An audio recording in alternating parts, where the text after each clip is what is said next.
Olá, galerinha! Bem-vindos a mais uma aula. Nós hoje vamos dar continuidade às nossas aulas sobre as diversas religiões que existem no mundo. Já trabalhamos sobre algumas religiosidades mais conhecidas, como o cristianismo, o judaísmo, outras mais diferentes, como o hinduísmo, por exemplo, o budismo. E agora vamos falar sobre uma religiosidade, uma forma de religião bem praticada no nosso país. Hoje nós vamos falar sobre o espiritismo ou kardecismo. Essa religiosidade, ela por muitas vezes sofre um certo tipo de preconceito.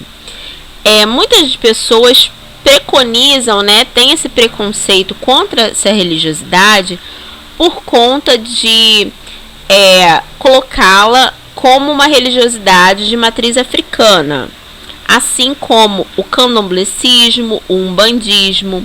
Só que se enganam, porque na realidade o espiritismo ou kardecismo, ele não é de origem de matriz africana, tá? E além disso, mesmo as que são de matrizes africanas não devem sofrer esses preconceitos. E aí a gente, daqui mais um pouquinho, vamos estudar sobre essas outras religiosidades também. E aí a gente vai entender um pouquinho do porquê que vem todo esse preconceito que a gente tem. Eu já posso adiantar que é também por conta delas não serem europeias. Quando a gente teve as colonizações, lá na época das grandes navegações, que os países começaram a navegar pelos oceanos, encontrar novas terras e tomar aquelas terras para si, eles começaram a escravizar os homens negros. E aí eles começaram a colocar que tudo que vinha desses países, desses homens negros, eram ruins. E só as coisas que vinham da Europa, dos homens brancos, eram boas. Por isso, toda vez que a gente olha para alguma religiosidade de matriz africana, a gente olha com uma certa cisma, com um certo preconceito. Quando eu digo a gente, eu digo a sociedade brasileira. Não eu particularmente, porque eu vejo todas as religiosidades sem nenhum preconceito. Também a ausência delas, aquela pessoa que não tem nenhuma religiosidade, eu também não vejo com preconceito nenhum. Porque eu acho que isso eu tenho certeza que isso é um direito de cada um. Escolher o que quer seguir e o que não quer. Então, vamos conhecer um pouquinho do kardecismo. E vamos entender por que esse nome kardecismo ou o espiritismo. Beleza? Vamos lá. O espiritismo ou kardecismo é uma doutrina de cunho científico e filosófico, estabelecida no século XIX por Allan Kardec. Então, esse carinha que está aí na imagem, o Allan Kardec, ele que foi o criador do espiritismo, dessa doutrina espírita. E ele, por isso também é chamado de kardecismo, por causa do Kardec, do Allan Kardec. Esse era o nome como ele era conhecido. O nome dele mesmo de batismo não era esse, mas esse era o nome como ele ficou popularmente conhecido. E, diferentemente do que se imagina, Kardec não foi nenhum tipo de místico ou excêntrico que se dedicava a coisas espirituais ou muito misteriosas, muito mirabolantes. Não, ele não era uma pessoa assim. Na realidade, ele era um professor. Ele se dedicava muito às aulas que ele dava. E ele estudava muito sobre o magnetismo. Então, ele começou a perceber o mundo da espiritualidade, dos espíritos, através do magnetismo. E aí ele escreveu um livro que acabou se tornando uma espécie de Bíblia, É o livro sagrado, digamos assim. Não é bem sagrado, não é, digamos, sagrado, mas é um livro de ensinamentos. É um livro que dá as doutrinas e os ensinamentos do espiritismo, que é o Livro dos Espíritos. Ele foi escrito por Allan Kardec para passar esses fundamentos, né, esses ensinamentos para frente, para as pessoas que queriam praticar, né, que foram praticar esse tipo de religiosidade, essa religião. Fundando diversos pontos de prática espírita, Allan Kardec foi fortemente influenciado pelo cientificismo e pelo evolucionismo. O Allan Kardec, ele acreditava muito na ciência e também na questão da evolução. O evolucionismo, ele quer dizer que a gente está sempre em evolução, o mundo está sempre em evolução.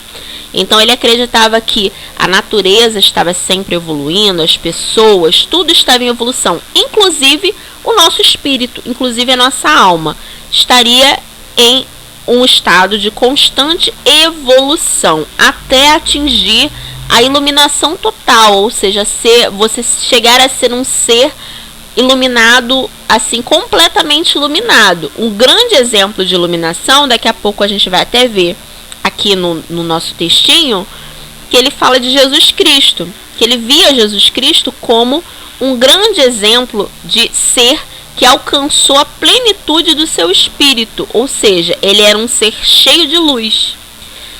Essa doutrina, então, estabelece uma relação na qual o homem pode e deve compreender por meio da razão e do diálogo, ou seja, do pensamento e da conversa, os fenômenos que outras religiões assumem de maneira misteriosa e resignada. Ou seja, tem muitas religiões que alguns fenômenos, algumas práticas, a gente desconhece ou a gente compreende apenas como, assim, pelo nosso pensamento. Por exemplo, a existência de Deus. A gente não vê Deus, a gente não toca Deus, mas a gente sente. Então é uma coisa que a gente subentende que ele existe, a gente entende dentro da gente.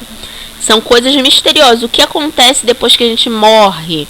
Então existem os mistérios da vida para religiões cristãs, por exemplo. Agora, o espiritismo, ele busca explicações, ele não se prende a essa questão do mistério, da resignação. A literatura espírita, ela é bem ampla, eles têm vários livros de estudos.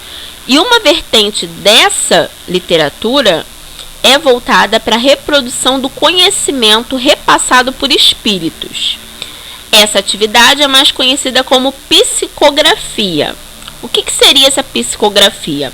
Alguns médios, algumas pessoas que são mais evoluídas dentro do espiritismo e que têm esse dom, elas conseguem receber mensagens de espíritos de pessoas que já faleceram e elas escrevem, elas psicografam, elas vão escrevendo o que esses espíritos estão falando para ela. Então, esse é uma das vertentes literárias, né, de literatura, de escrita do espiritismo. Dos maiores autores, o brasileiro mais conhecido que se destaca nessa questão da psicografia foi Chico Xavier. Ele já é falecido, Chico Xavier. Aí vocês têm uma imagenzinha dele mais novo e uma imagem dele já mais idoso, próximo ao falecimento dele.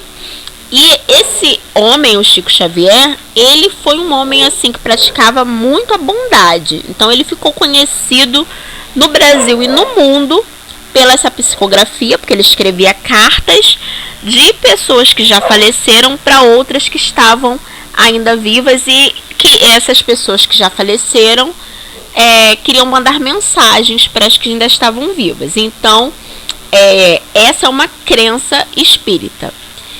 Lembrando que a gente tem que sempre pensar que não é porque a minha religiosidade não acredita nisso que a religiosidade do outro está errada, ou que eu tenho que demonizar, eu tenho que falar que aquilo ali não é de Deus, que aquilo ali é do demônio, ou de qualquer outra forma assim, que aquilo ali vem do mal, porque a gente não crê. A fé é uma coisa que é individual, é de cada um. Cada um tem direito de crer naquilo que quer, ou naquilo que sente como real, sente um conforto no seu coração, se sente bem. Então a gente tem que pensar sempre dessa forma. Segundo os princípios espíritas, todo indivíduo deve praticar a caridade. Esse é um dos princípios mais fortes do espiritismo, a caridade, como uma forma de estabelecer a melhora da sua condição espiritual presente e de suas posteriores próximas reencarnações. Esse princípio se baseia na ideia de que a humanidade faz parte de um estado de evolução espiritual. Tá, o que isso quer dizer? No espiritismo, os espíritas eles acreditam que a pessoa ela morre e ela reencarna, ela retorna, a alma dela retorna num outro corpo e ela nasce novamente. Isso acontece até que esse espírito atinja o máximo da sua evolução. Então, até que aquela pessoa ela esteja totalmente evoluída, ela ainda vai retornar, reencarnar. E quando esse espírito estiver totalmente evoluído, aí sim ele vai para um paraíso, para um céu, né? Como o céu cristão. Mas ele vai fazer essas reencarnações e aí essa caridade, ela vai ajudar que na próxima reencarnação o espírito volte com uma vida boa.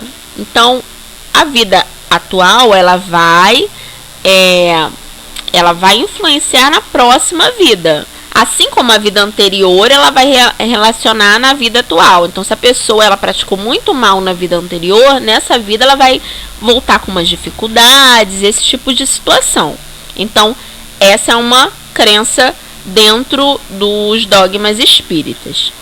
Este princípio se sustenta na premissa de que o mundo terreno, na Terra, integra outra infinidade de mundos, onde os espíritos habitam graus de evolução superior e inferior.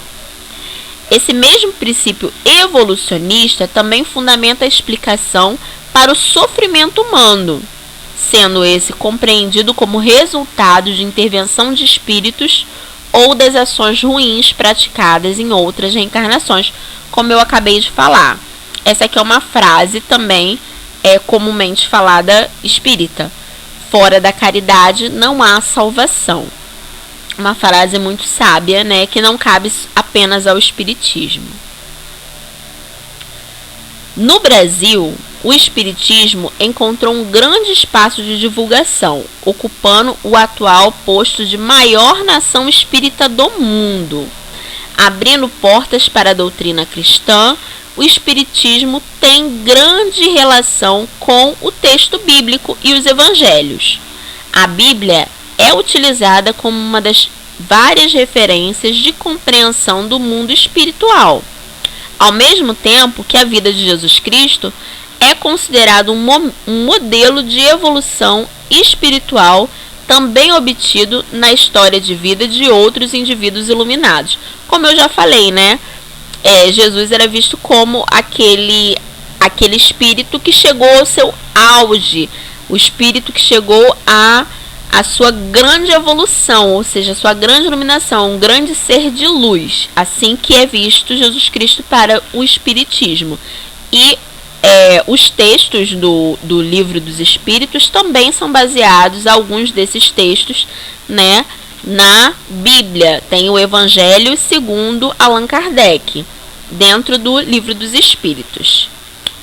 Então, por hoje é só.